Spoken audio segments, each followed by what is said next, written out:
48. Before sunrise. Zarathustra is still on the ship. He was ready to face the abysmal thought, ready for the long night of suffering that the struggle would bring him.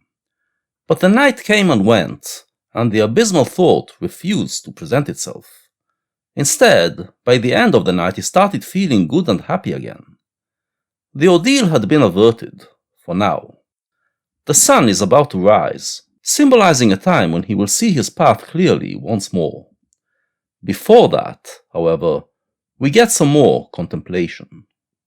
O heaven above me, thou pure, thou deep heaven, thou abyss of light, gazing on thee I tremble with divine desires. Up to thy height to toss myself, that is my depth. In thy purity to hide myself, that is mine innocence. The God veileth his beauty, thus hidest thou thy stars. Thou speakest not thus, proclaimest thou thy wisdom unto me.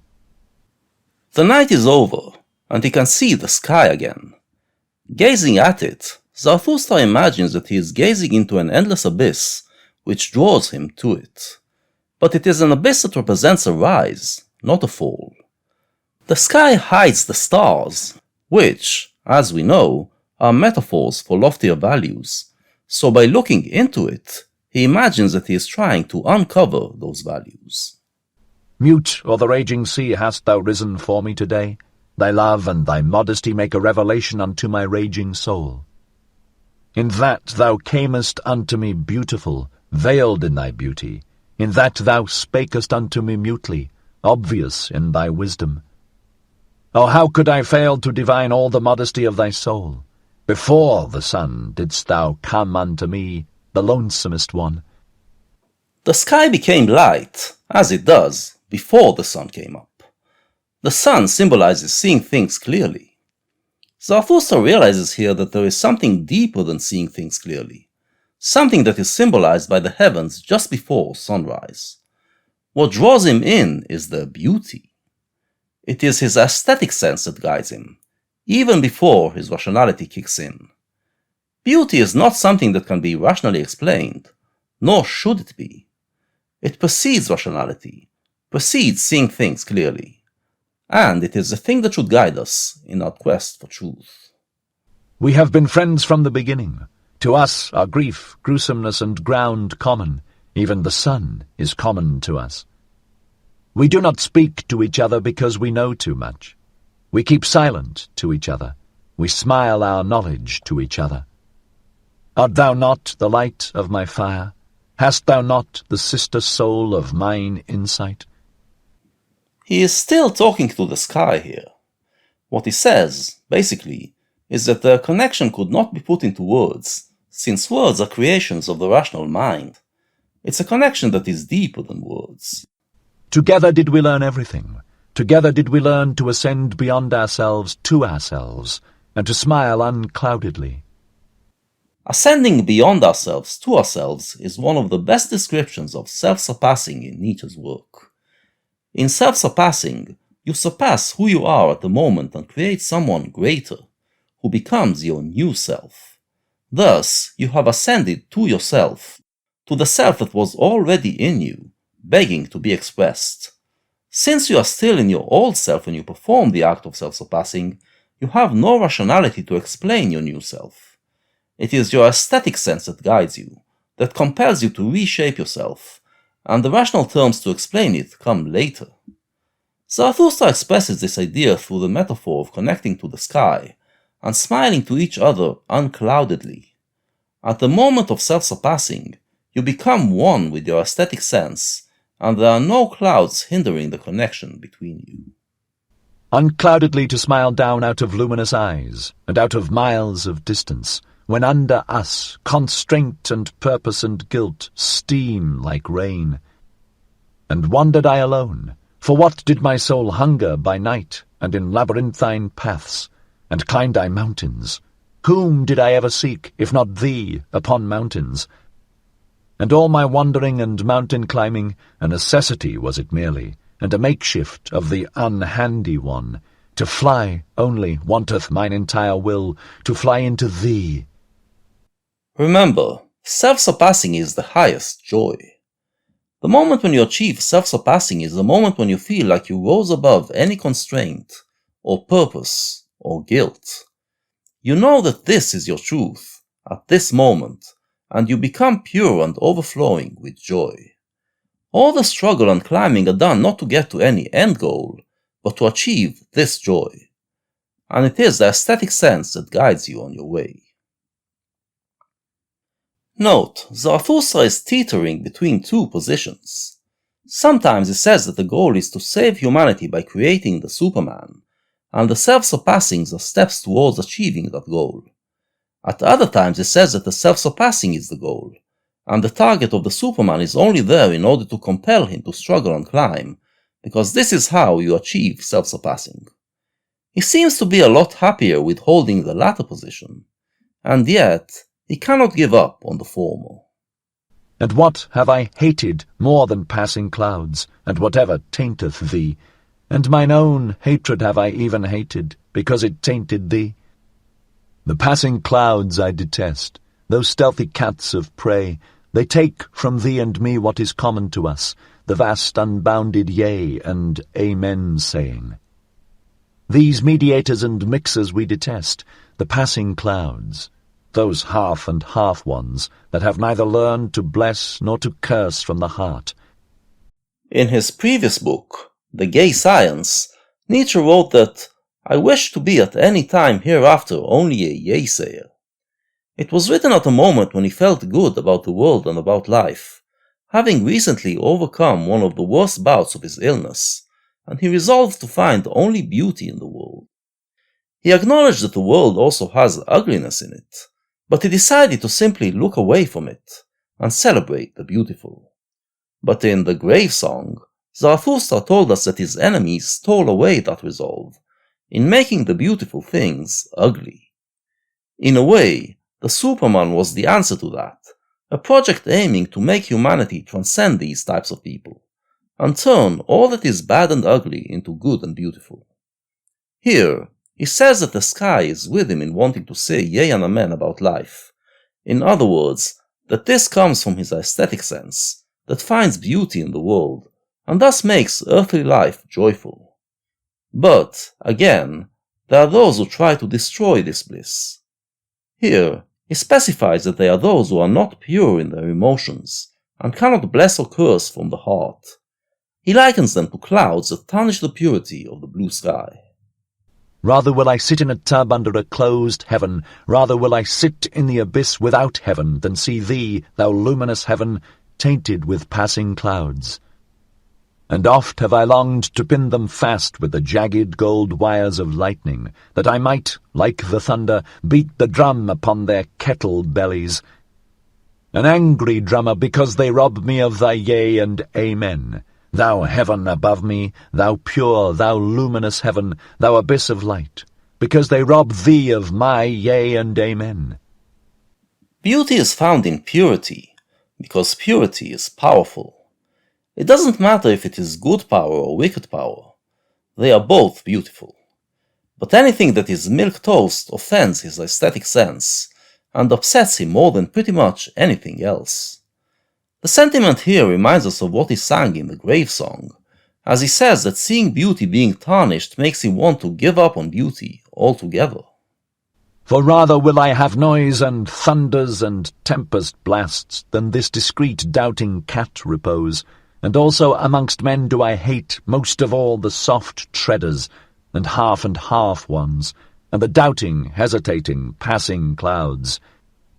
And he who cannot bless shall learn to curse. This clear teaching dropped unto me from the clear heaven. This star standeth in my heaven even in dark nights.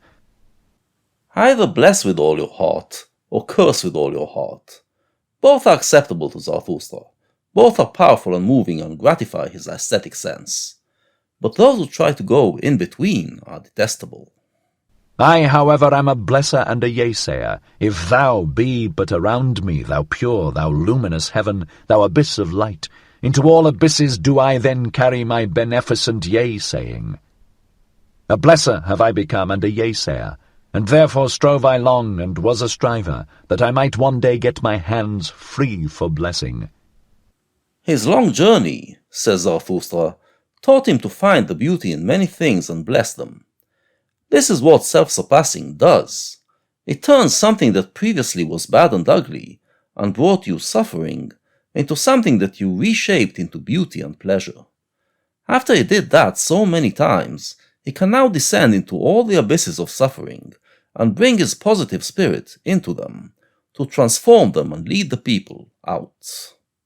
This, however, is my blessing, to stand above everything as its own heaven, its round roof, its azure bell and eternal security, and blessed is he who thus blesseth.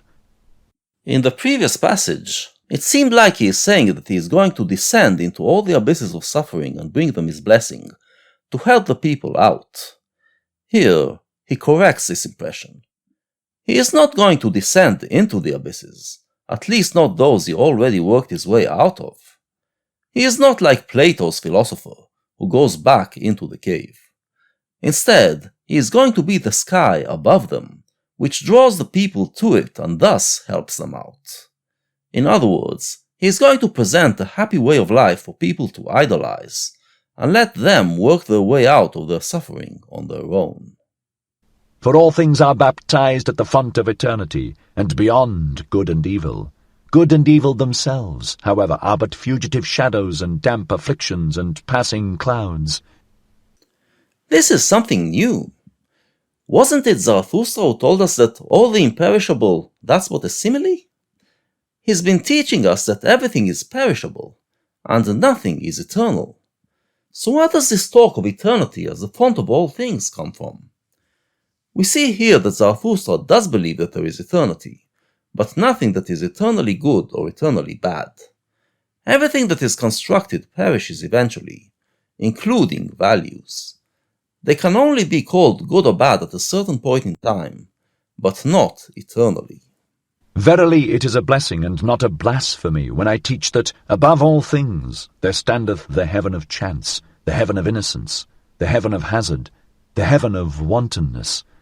Of hazard, that is the oldest nobility in the world. That gave I back to all things.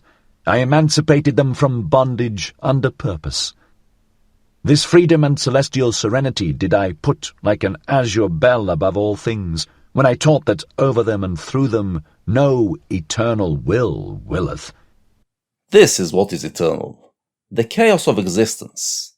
The universe is eternal, but is not governed by any eternal laws. There is no purpose to it, no moral code that binds it, no rules that determine the end results. Our existence is free of any laws, which means that it is also hazardous. This is what Zarathustra is teaching, and he believes that this is the message that will liberate people to understand that they have to create their own values, driven by their aesthetic sense, and will pull them out of the abysses they are currently in.